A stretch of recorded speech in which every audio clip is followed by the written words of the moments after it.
안녕하세요. 수험생 여러분, 만나서 반갑습니다. 더 배운 공무구 교수 이진호입니다. 자, 저희 이번 시간에는 44번, 45번부터 한번 살펴보도록 하겠습니다.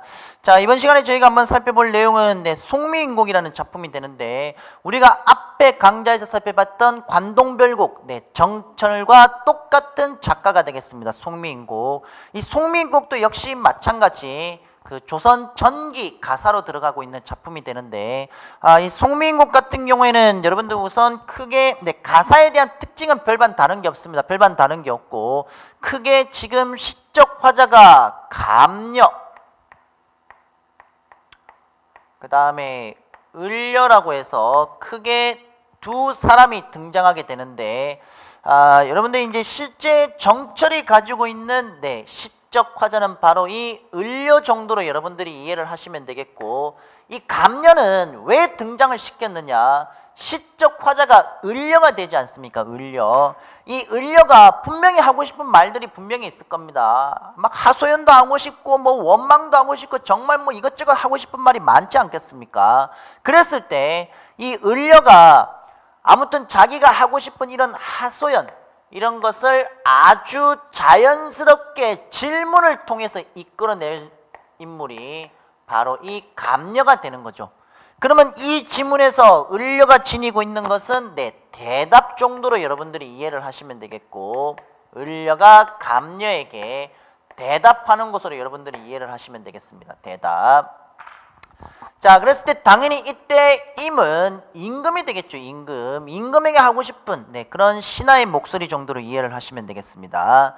자, 그래서 다시 한 번 더 정리를 하지만은 감녀가 가지고 있는 성격은 을려의 하소연을 이끌어내는 유발하는 인물이 되겠고, 마지막 결사 부분을 보게 되면은 극적으로 작품의 결말을 짓게 하는 그런 감녀의 역할이 되겠습니다.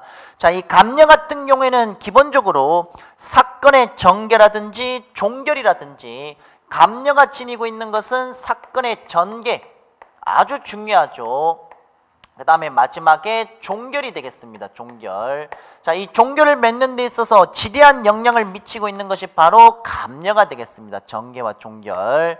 자, 그래서 이 감녀 여러분들 꼭 기억을 하셔야 되겠고, 이 을려는 아까도 말씀드렸다시피 감녀의 질문에 응하면서 신세한탄이라든지 하소연이 있습니다. 이런 것들을 작품에 전반적인 정서를 가지고 있고, 을려가 바로 정철의, 그러니까 시적 화자의 목소리다라고 이해를 하시면 되겠습니다. 즉, 이 말은 기본적으로 이 작품의 내용 전개 방식은 대화체 형식으로 진행이 분명히 될 것이고, 대화체가 진행이 된다라는 것은 작품 전개 방식이니까 주제를 아주 두드러지게 나타내는 효과 정도로 여러분들이 이해를 하시면 되겠습니다. 자, 거기 처음부터 우리가 간단하게 한번 살펴보면은 거기 내용 나오고 있는 것이 송미인곡 전부 다 실려있는 내용이 되겠습니다. 간단하게 보게 되면은 첫 번째는 감녀의 질문이 되겠습니다. 질문. 뭐 저기 가는 저 각시 본듯도 하구나. 천상의 배곡경이라고 나오고 있는데, 배곡경은 임금이 계신 궁궐 정도로 여러분들이 이해를 하면 됩니다. 자, 그래서 천상의 배곡경을 어찌하여 이별하고 해가 다 저문 날에 누구를 보러 가시는가 라고 하면서 감녀의 질문이 나오고 있습니다. 이제는 을려의 대답입니다. 을려의 대답. 자, 을려는 너로구나 라고 이야기를 하며, 내 사정 이야기 들어보라. 내 모습과 이 태도가 임금이 또는 이미 나를 사랑함직하지만 어쩐지 나를 보시고 너로구나 라고 하면서, 그러니까 처음에는 특별하게 여기시다가 나도 임을 믿어 딴 생각이 전혀 없어 응석과 애교를 부리며, 이 응석과 애교를 지나치게 굴었던지 임께서 나를 반기시는 낯빛이 옛날과 다르다라고 이야기가 나오고 있습니다. 자, 그래서 지금 시적 화자는 앉아서 또는 누워 생각하고 일어나 앉아 생각해 보니 내 몸에 지은 죄가 산같이 쌓여 있으니 하늘이라고 원망하겠으며 사람을 탓하겠는가. 서러워 풀어 헤아려 보니 조물주의 탓이로다 라고 해서 운명론이 들어가고 있는 것이겠죠. 그렇게 을려의 대답이 되겠습니다. 여기까지 을려가 자책, 그 다음에 체념을 통해서 자신의 이야기를 하고 있습니다. 자, 그러자 이제 다 부분에서 그 밑에 부분입니다. 이 부분에서 그렇게는 생각하지 마라. 바로 감녀의 위로가 되겠죠. 감녀의 위로. 자, 그러자 다시 을려가 이야기를 하고 있습니다. 마음에 맺힌 일이 있습니다. 임을 모시고 있어. 임의 일을 내가 잘 알고 있는데 이 연약한 몸이 편하실 적 몇 날일까? 봄날의 추위와 여름날의 더위는 어떻게 지내시며 가을과 겨울은 누가 모셨는가? 아침 죽조반, 즉 아침 죽과 저녁 진지는 옛날과 같이 드시는가? 잡수시는가? 기나긴 밤에 잠은 어찌 주무시는가? 라고 해서 을려가 임에 대한 염려가 들어가고 있죠. 을려의 임에 대한 염려. 자, 그렇게 이제 중요한 부분이 좀 나오고 있습니다. 시험 문제 잘 나오는 부분. 자, 그래서 지금 이미 계신 소식을 어떻게든 알고자 하니 오늘도 다 지나갔구나. 임의 소식을 내일이야 알까? 내 마음 둘 데 없다. 어디로 가자는 말인가? 나무를 잡거니 밀거니 높은 산에 올라가니 구름은 물론이거니와 안개는 무슨 일인가 해서 나오고 있는데 여러분들 구름 세모에 두도록 하십시오. 안개도 역시 세모에 두도록 합시다. 자, 이 지문에서 부정이 되겠습니다. 구름 있고 그 다음에 안개가 있는데 자, 얘네들은 전부 다 임과 나를 가로막는 장애물이 됩니다. 임과 나를 가로막는 장애물. 산천이 어두우니 해와 달을 어찌 바라보며 가까운 거리도 모르는데 천리를 어떻게 바라보겠는가? 이 천리 같은 경우는 당연히 임과 나의 심리적인 거리감도 되겠고 물리적인 거리감도 될 수 있습니다. 차라리 물가에 가서 백길이나 알아보고자 하니 이번에는 바람과 물결이 나오고 있죠. 바람과 물결.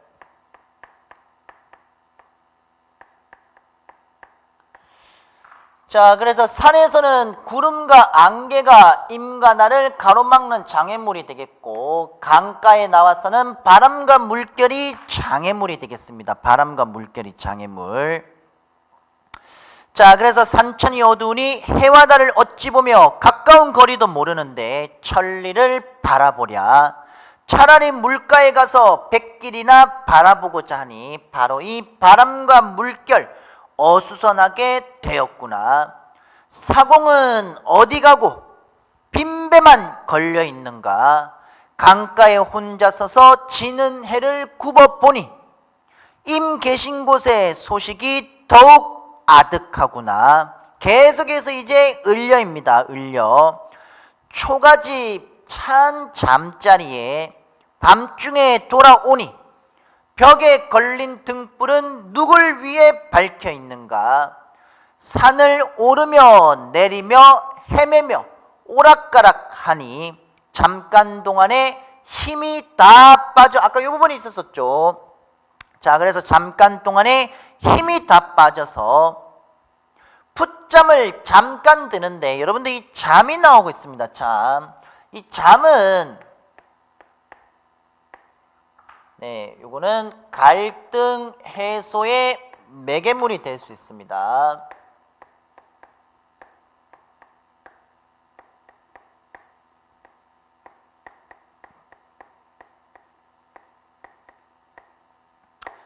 잠은 풋잠은 갈등 해소의 매개물이 될 수 있습니다. 매개물.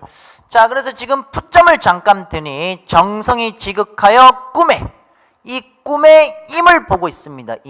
꿈의 임을 보니 옷 같던 임의 모습 반이 넘게 늙었구나.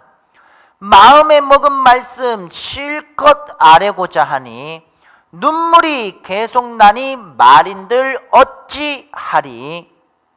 잠을 못다 풀어 목마저 메이니 방정맞은 닭소리라고 나오고 있는데 오전된 개성이 되는 거죠.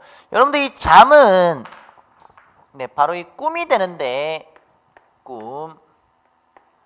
자, 분명히 꿈에서 지금 임과 만나서 임과 지금 갈등 해소. 네, 여기에 매개물이 분명히 작용이 될 수 있는데 지금 이게 방정맞은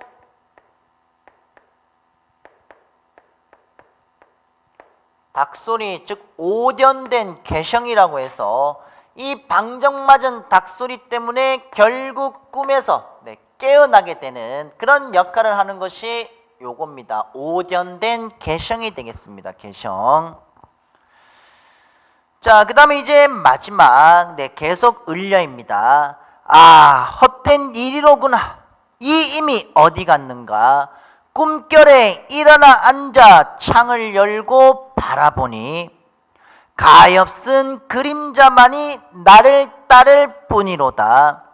차라리 죽어 없어져서 지는 달이나 되어 임계신 창안에 환하게 비치겠다라는 내용이 나오고 있습니다. 그리고 마지막에 감녀가 되겠죠. 각신님 달은커녕 구준비나 되십시오 해서 나오고 있는데, 자, 여러분들 이 마지막을 보게 되면은 나궐이 나오고 있죠. 나궐. 자, 그 다음에 이제 그 마지막을 보게 되면은 구준비가 나오고 있습니다. 구준비. 자, 기본적으로 이게 이제 지니고 있는 것은 나궐은 이제 달빛이니까 시각이 되겠고, 그 다음에 구준비는 이제 그 비가 되어가지고 그 임금님 용포에 이제 닿을 수가 있습니다. 닿을 수가 있으니까 얘는 촉각으로 여러분들이 보시면 됩니다. 촉각. 자, 그런데 이제 중요한 것은 나궐이 지니고 있는 것은 요거는 소극적 사랑을 뜻하게 되는 것이고, 그 다음에 구준비가 지니고 있는 것은 적극적인 사랑을 뜻할 수가 있습니다. 적극적. 자, 그래서 이제 마지막 지금 내용을 보게 되면은 을려는 이런 소극적인 지금 태도로서 얘기를 하고 있으면서 마지막 구준비를 통해 감녀가 을려에게 구준비, 이 나궐이라는 것은 임금이 이렇게 있을 때 달빛을 통해서 시각으로 비춰주는 게 끝이지만은 구준비는 비가 되어서 용포에 떨어져서 닿을 수가 있는 것이겠죠. 그래서 촉각, 적극적인 사랑으로 여러분들이 해석을 하실 수가 분명히 있습니다. 자, 그래서 우리 마지막 결말을 통해서 알 수 있는 그 화자와 대상과의 거리, 그 부분이 좀 중요하다고 볼 수가 있겠습니다. 그 부분.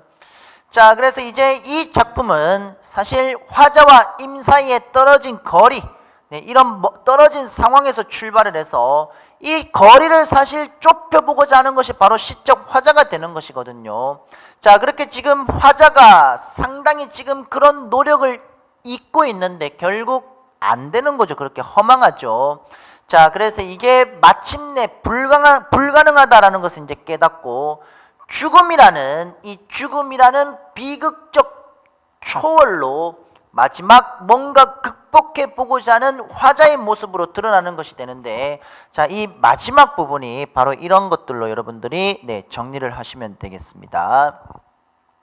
자, 기본적으로 이 그 송미인곡도 역시 마찬가지 여러분들이 그렇게 이제 좀 정리를 하시면 되겠고, 자, 우선 44번으로 보게 되면은 이 시에 대한 설명으로 옳지 않은 것은 정답 4번이 되겠죠. 자연 속에서 느끼는 여유와 사색의 기쁨을 토로하고 있다라고 나오고 있는데, 이거는 자연과 관련된 것이 아니라 여기서 말하는 임은 임금이 되겠습니다. 즉 임금에 대한 연모의 정을 주로 노래하고 있습니다. 임금에 대한 연모의 정을. 그 다음에 45번을 보면은 이 글에 대한 설명으로 옳지 않은 것, 정답 3번이 되겠죠. 역시 자연에 대한 개인적인 감흥 없습니다. 시적 화자가 이제 남자인데도 불구하고 글쓴이는 남자인데도 불구하고 화자를 여성으로 설정해 두고 본인이 이제 을려라고 해서 임에 대한 어떤 하소연 이런 것들을 하고 있는 존재로 내세워서 선지 2번에 나오고 있는 주제는 영군의 정으로 볼 수 있다. 맞습니다. 자, 그 다음에 선지 4번은 삼위인곡도 역시 마찬가지 정철의 작품이 되겠습니다. 달리 대화체로 이루어지고 있다. 역시 맞습니다. 자, 그 다음에 이제 여러분들 몇 가지 조선 정기 가사에 대해서 몇 가지만 좀 정리를 해보면은 기본적으로 이 조선 정기가사는 네, 우선 정극인의 상춘곡이라는 작품이 있습니다. 상춘곡. 그 다음에 송순의 면왕정가라는 작품이 있고, 그 다음에 이제 정천이 되겠죠. 정천이 좀 많습니다. 정천이 이제 관동별곡,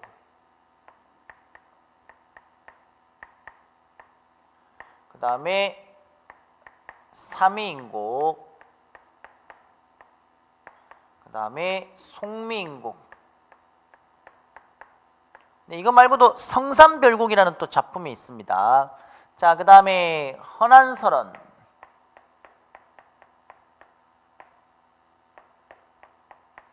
규원가. 자, 이 정도로 우리가 이제 작품에 대해서 이제 볼 수가 있는데, 네, 조선 전기 가사가 되겠습니다. 조선 전기 가사. 조선 전기 가사는 아무래도 이제 임진왜란, 네, 전이 되겠고, 조선 전기 가사 같은 경우는 이제 뭐 양반들이 지니고 있는 위험이라든지, 또는 이제 그 사대부 계층이 지니고 있는 네, 뭐 속세를 떠나서 뭐 자연 친화적인 태도 또는 물화일체, 네, 이런 내용들이 주를 이루고 있는데, 뭐 정극인의 상춘곡 같은 경우에는 네, 요거 봄춘자가 되겠습니다. 요거는 진짜 말 그대로 계절적인 배경이 뭐만 나오느냐? 봄이 됩니다. 봄. 이 봄이라는 계절을 말 그대로 이 봄과 관련된 계절을 완상하는 노래가 바로 정극인이 되겠고, 이 작품은 자연에 해당하는 것이고, 이 자연이라는 것은 결국 뭐가 되느냐? 네, 물화일체가 되겠죠. 물화일체. 자연과 관련된 그런 내용을 이끌어내고 있습니다. 조선 전기가사입니다. 조선 전기가사. 그 다음에 송순의 면왕정가로 가게 되면은, 이거는 이제 면왕정이라는 정자에서 뭐 이제 광주 뭐 무등산이라든지 여러 자연을 이제 바라보고 있는데, 중요한 거는 면왕정가는 네, 시상 전개 방식이 봄, 여름, 가을, 겨울까지 다 나옵니다. 가을, 겨울. 즉 사계절이 봄, 여름, 가을, 겨울이라고 해서 본사에서 나오고 있습니다. 본사.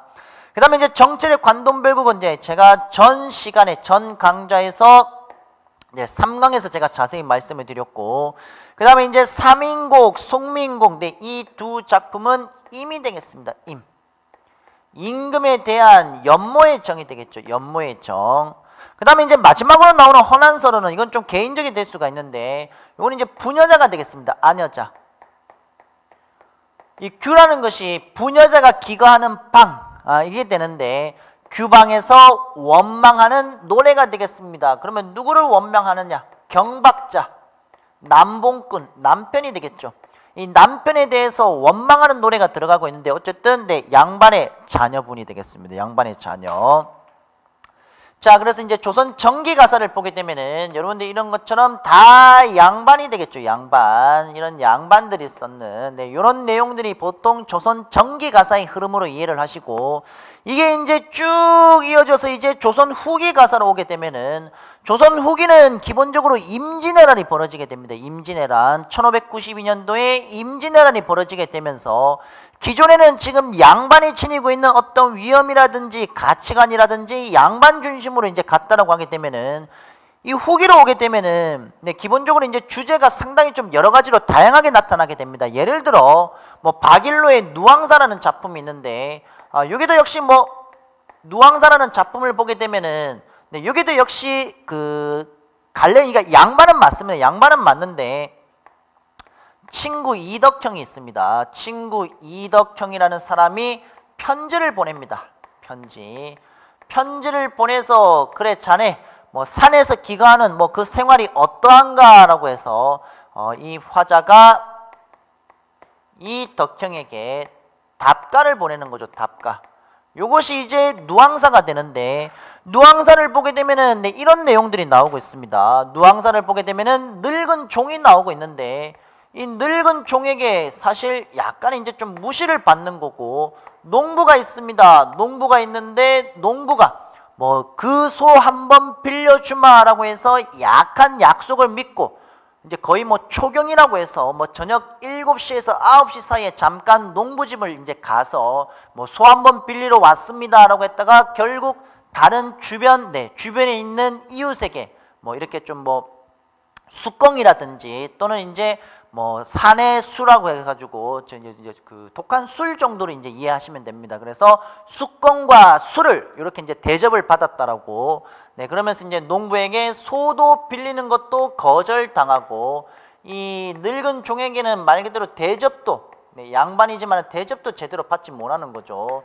그러다 보니까 이 화자는 양반인데 이 사람이 농사를 지어야 되는데 농사도 제대로 못 짓고 있는 말 그대로 지금 전쟁이 끝나고 난 뒤에 이 양반이 아주 지금 할 수 있는 게 없습니다. 양반이.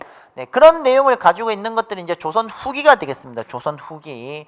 자, 조선 후기 가사로 오게 되면은 여러 가사들이 있는데 자, 이런 뭐 누앙사와 관련된 이런 작품들도 분명히 있고 뭐 아니면은 뭐 부녀자, 일반 평민계층의 노래도 있고 그다음에 이제 뭐 기행가사라고 해서 뭐 일동장유가라든지 뭐 연행가라든지 이런 여러 내용들이 나오고 있습니다. 그렇기 때문에 조선 정기에 나오고 있는 이런 내용들은 분명히 필수 작품으로 들어가기 때문에 여러분들이 분명히 정리를 뭐 한 번 정도는 좀 해주시는 게 좋을 것 같고 이 조선 후기 가사 같은 경우에는 사실 이제 정기 가사에 비해서 작품성은 분명히 조금 떨어질 수는 있는 거겠죠. 하지만은 다양한 주제와 다양한 이제 주제와 내용이 들어갈 수 있는 것이기 때문에 조선 후기까지 여러분들이 이 가사와 관련된 특징에 대해서 여러분들이 좀 정리를 좀 해주셔야 되겠습니다. 저희 이제 다음 강좌에서 이제 진행할 부분이 바로 46번과 47번 문제가 되는데 이 부분이 바로 여기 나오고 있는 정극인의 상춘곡이 되겠습니다. 정극인의 상춘곡. 정극인의 상춘곡은 제가 아까 말씀드렸다시피 봄이 되겠습니다. 봄만 나오고 있습니다. 이 봄이라는 것을 완상하는 것이 되는데 정극인의 상춘곡에서는 여러분들 꼭 표현상의 특징 위주로만 좀 우선 정리를 좀 해두시면 되겠습니다. 그렇게. 자, 그렇게 이제 다음 시간에 첫 번째로 하는 것이 이제 가사. 요게 이제 마무리가 되겠네요. 가사는. 자, 그래서 우선 여러분들 이 가사가 지니고 있는 것은 조선 정기와 후기 가사로 크게 진행이 되는 거고 그리고 이 가사의 형식이 사실 조선 후기 여기서 끝나는 것이 아니라 구한말 이후 1894년에서 1910년대까지 개화가사라는 것이 분명히 나옵니다. 개화가사. 현대 자유시가 나오기 바로 직전 현대문학으로는 들어가지만은 이 가사라는 형식은 제가 지난 시간에 얘기했던 사사조의 음수율 그 다음에 사음보의 음수율을 지니고 있는 이 가사라는 형식은 수백 년 동안 우리 조선 민중들에게 이렇게 쓰이고 불리게 된 그런 아주 뛰어난 운문 형식의 하나의 갈래상의 특징이 되겠습니다. 자, 그래서 우선 저희가 가사 작품은 42, 43번 문제에 나오고 있는 관동별곡에 대해서 우리가 한번 정철의 관동별곡 한번 살펴봤고 44, 45번에 나오고 있는 정철의 송미인곡 한번 살펴봤습니다. 자, 그 다음에 이제 마지막으로 다음 시간에 46번, 47번 문제에 있는 정극인의 상춘곡에 대해서 한번 살펴보도록 하겠습니다. 자, 그래서 여러분들 다음 시간에는 아마 46번, 47번 그리고 48, 49번까지 여러분들 미리 조금 한번 해 두도록 하십시오. 거기. 자, 거기까지 마무리 가급적이면은 짓도록 하겠습니다. 자, 이 가사와 마지막에 이제 고려가요 내용들이 여러분들 좀 처음 보는 내용들이 있기 때문에 요거가 단만 문제풀이 위주로 좀 가기는 사실 약간 조금 문제는 있습니다. 그래서 제가 지문에 대한 내용도 조금 설명을 드렸는데 내용에 대한 정리 꼭 좀 해두시기 바랍니다. 자, 이번 시간에도 고생 많으셨습니다. 다음 강좌에서 뵙도록 하겠습니다. 수고하셨습니다.